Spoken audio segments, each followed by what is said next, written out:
So hello student, welcome back to your channel विद्यार्थी। तो इस वीडियो में हम देखेंगे कि जो बोर्ड के एग्ज़ाम आने वाले हैं, हार्डली आपके पास आई गेस 1 मंथ है। तो इसके अंदर आप अपने मार्क्स कैसे इंप्रूव कर सकते हो और कैसे आप 95% मार्क्स अभी भी अचीव कर सकते हो साइंस के अंदर, ठीक है। तो एक एक करके मैं आपको टॉपिक वाइज बताता हूँ। सबसे पहले मेटल नॉन मेटल। मैं आपको बता दूँ, मेटल नॉन मेटल में आपको सबसे पहले पता होना चाहिए केमिकल एंड फिजिकल प्रॉपर्टी के बारे में आपको अच्छे से पता होना चाहिए। किसकी? मेटल और नॉन मेटल की। अभी रिसेंटली प्री बोर्ड में भी मेटल और नॉन मेटल की फिजिकल प्रॉपर्टी और केमिकल प्रॉपर्टी के ऊपर क्वेश्चन आए हैं, ठीक है। उसके बाद इसके जितने भी रिएक्शंस हैं, रिएक्शन आपको पता होना चाहिए मेटल और नॉन मेटल के। आयोनिक कंपाउंड के बारे में आपको अच्छी खासी नॉलेज होनी चाहिए। आयोनिक कंपाउंड होता कैसे, बनता कैसे। जैसे अगर मैं जैसे H2 है, क्या एक आयनिक कंपाउंड है? अगर नहीं है तो क्यों नहीं है। और NaCl, जैसे ये एक क्या आयनिक कंपाउंड, Na+Cl-। तो ये क्यों है, इन सब के बारे में आपको अच्छी डिटेल या अच्छी नॉलेज होनी चाहिए, राइट। उसके बाद आपको रिफाइनिंग ऑफ मेटल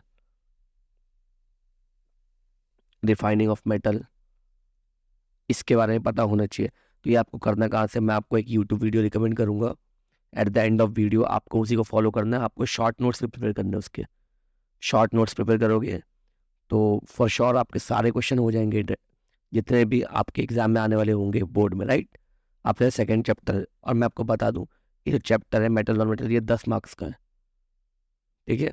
और इसको करने में हार्डली 1 दिन लगेगा। 1 दिन में ये आराम से हो सकता है चैप्टर। दूसरा चैप्टर है लाइट। लाइट के अंदर आपको सारे रिफ्लेक्शन A to Z। सबसे पहले देखो, आपको लॉ ऑफ रिफ्लेक्शन,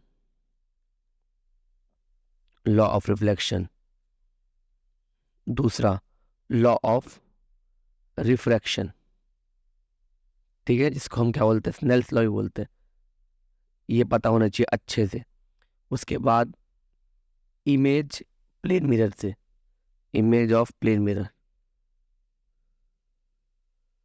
ये पता होना चाहिए। चौथा, जितने कॉनकेव और कॉन्वेक्स के जितने भी रूल है इमेज फॉर्मेशन है, जैसे जब ऑब्जेक्ट जो इन्फिनिटी पे होता है, ऑब्जेक्ट कर्वेचर पे होता है, ऑब्जेक्ट फोकस पे होता है, ऑब्जेक्ट फोकस और पोल के बीच में होता है, तब कैसे कैसे इमेज फॉर्मेशन होती है, वो आपको पता होना चाहिए क्योंकि ये आया है, ठीक है।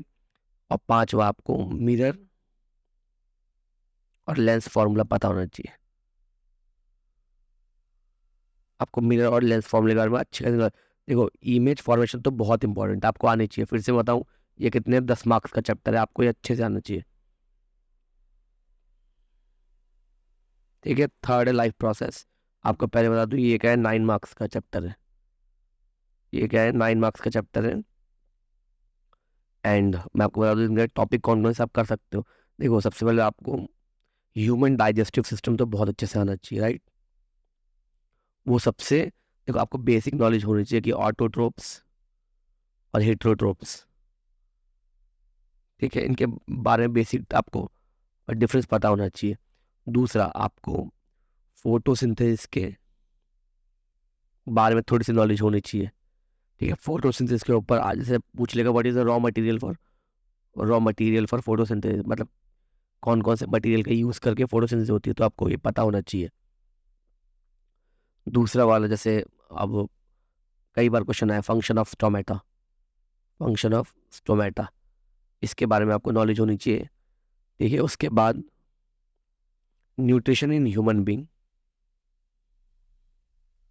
न्यूट्रिशन इन ह्यूमन बींग बहुत इंपॉर्टेंट, ठीक है।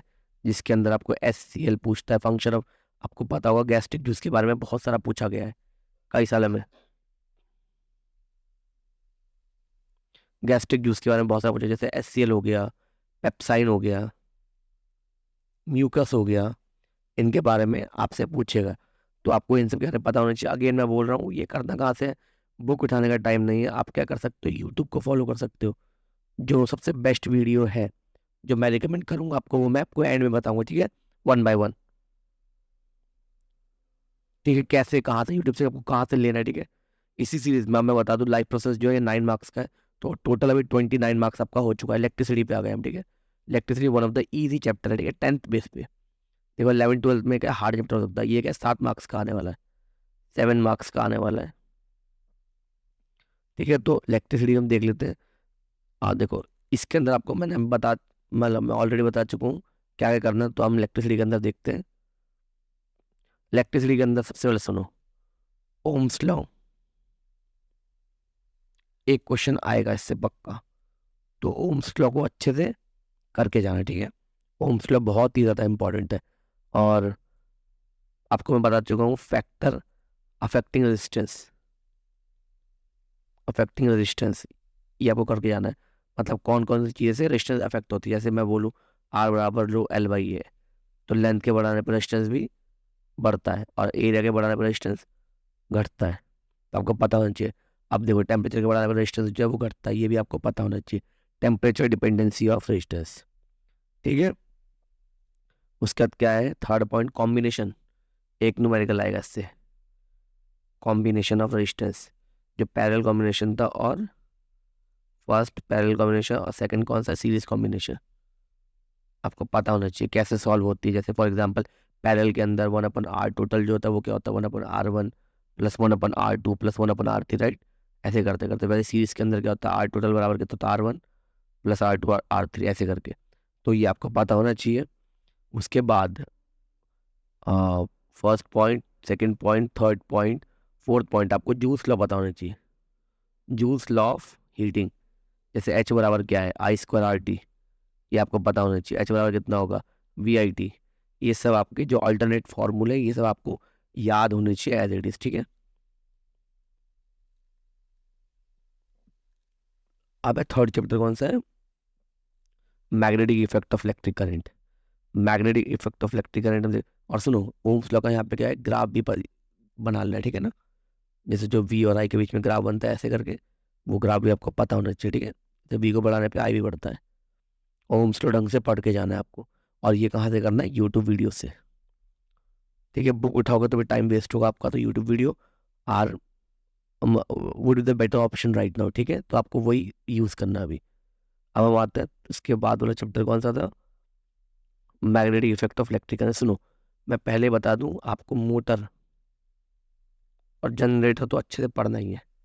तो जब मैं आपको जो वीडियो में आपको रिकमेंड करूंगा, तो जब वहाँ पे मोटर और जनरेटर का सेक्शन आएगा तो आपको उसको अच्छे से कर लेना है, मोटर एंड जनरेटर के सेक्शन को, ठीक है। अब इसके अंदर छोटे छोटे पॉइंट्स है, जैसे जैसे Fleming's left hand rule, Fleming's left hand rule, ठीक है। और right hand thumb rule, right hand thumb rule, ये पता होना चाहिए आपको। और क्या बोलते हैं, मैग्नेटिक फील्ड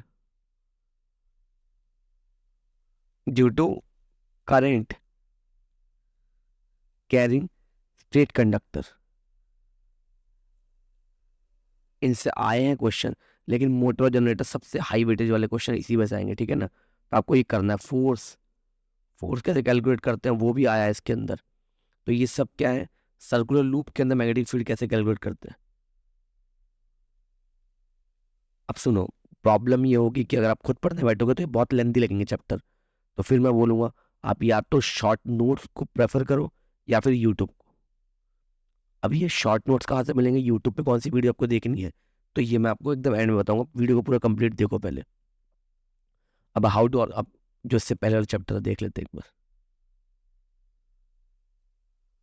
जी, मैग्नेटिक इफेक्ट वाला चैप्टर है, इसमें ऑलमोस्ट 6 मार्क्स का क्वेश्चन आएगा, 6 मार्क्स का क्वेश्चन आएगा, ठीक है। अब कैलकुलेट करते चलना कितना आ सकता है, ठीक है। How to organism reproduce. अब मैं बता रहा हूँ, देखो ये बायो का एक चैप्टर है, ठीक है। ये एक है बायोलॉजी का चैप्टर है। तो इसके अंदर ना कुछ परफेक्ट नहीं कहाँ से आ सकता है, तो ये आपको कंप्लीट करना है। कंप्लीट करना वो भी कहाँ से करना है, यूट्यूब से। लेकिन जब आप वीडियो देखोगे ना, तो मैं आपको बोलूँ, आपको शॉर्ट नोट्स बनाने बहुत ज़रूरी है। अब शॉर्ट नोट्स प्रिपेयर करते रहना, शॉर्ट नोट्स, ठीक है। एक कॉपी लेकर और करते आवर इन्वायरमेंट से भी आपको शॉर्ट नोट्स क्या बोलते हैं पूरे प्रिपेयर करने हैं। तो ये दोनों चैप्टर मिला के जो है आपके, ये क्या है, 6 मार्क्स का है और ये 5 मार्क्स का है। तो ये आपको ये भी अच्छे से कर लेने, कहाँ से करने, यूट्यूब से प्योरली, ठीक है। अब आते हैं कार्बोनेट्स कंपाउंड। ये अकेला चैप्टर 5 मार्क्स का है। Non metal, metal non metal already हो चुका है, I am sorry, metal non metal नहीं था, ये तो ऑलरेडी हो चुका। कार्बोनेट्स कंपाउंड जो है 5 मार्क्स का। मैं आपको बता दूं नॉमेनक्लेचर बहुत ज़रूरी है। कार्बन के ऑलोट्रॉप्स जो डायमंड था, डायमंड है, ग्रेफाइट है, और बकी बॉल या फिर बकमिस्टर फुलरेन। जो बकमिस्टर फुलरेन है इसके अंदर डिफरेंस आता ही है, नॉमेनक्लेचर आपको पढ़ के ही जाना है, ठीक है। उसके बाद जो सबसे इंपॉर्टेंट चैप्टर वो क्या है, soap and detergent. Soap and detergent भूल नहीं सकते आप इसको, ये करके ही जाना है आपको, ठीक है। ये कुछ टॉपिक है, आप कैलकुलेट करोगे तो आपके ऑलमोस्ट 50-60 मार्क्स, 60 मार्क्स बन रहे होंगे आई गेस। उससे ज़्यादा ही बनेंगे, तो मैं मिनिमम मार्क्स बता रहा हूँ। हो सकता है इससे ज़्यादा वेटेज वाले क्वेश्चन भी आ जाए। 60 मार्क्स तो आपको बनेंगे ही 80 से। तो इतना पहले आप फॉलो करो। स्टिल अगर ये मार्क्स कम लग रहे हैं तो मैं आगे और चैप्टर बोलूँगा, लेकिन ये कहाँ से करना है आपको, यूट्यूब से करने। अब बात आती है कि सर ये कहाँ से करने कैसे, ठीक है। यूट्यूब पे क्या है, मैं आपको बताऊँ PW की जो NCERT वाला चैनल होगा शायद, ठीक है। PW से ही करना है आपको, PW से। उन्होंने क्या कर रखा है, 30 मिनट में सारे कॉन्सेप्ट को क्लियर कर रखा है, 30 मिनट के अंदर। तो आप पहले टॉपिक का नाम जो मैंने आपको बताया वो लिखने हैं, उसका क्या होता है, PW सर्च करना है। PW तो 30 मिनट के देखना, आपको वहाँ पे वीडियो दिखेगा, जैसे जैसे कार्बोनेट्स कंपाउंड इन 30 मिनट्स, ऐसे करके वीडियो का टाइटल दिखेगा, आपको वो उठाना है और उससे करना स्टार्ट करना है, ठीक है। तो आपको फॉर श्योर 60 मार्क्स तो आपको आराम से मिलेंगे ही मिलेंगे 80 में से, और 20 मार्क्स स्कूल के हाथ में है, ठीक है। तो इतना आपको करना है। और ये चैप्टर कहाँ से करना है मैं बता रहा हूँ, यूट्यूब PW वाला, ठीक है, प्लस नोट्स प्रिपेयर करने हैं। गारंटी 60 मार्क्स आपके आने वाले हैं इसमें से, ठीक है। Thank you so much for watching. ऐसे वीडियो के लिए चैनल को सब्सक्राइब कर लो।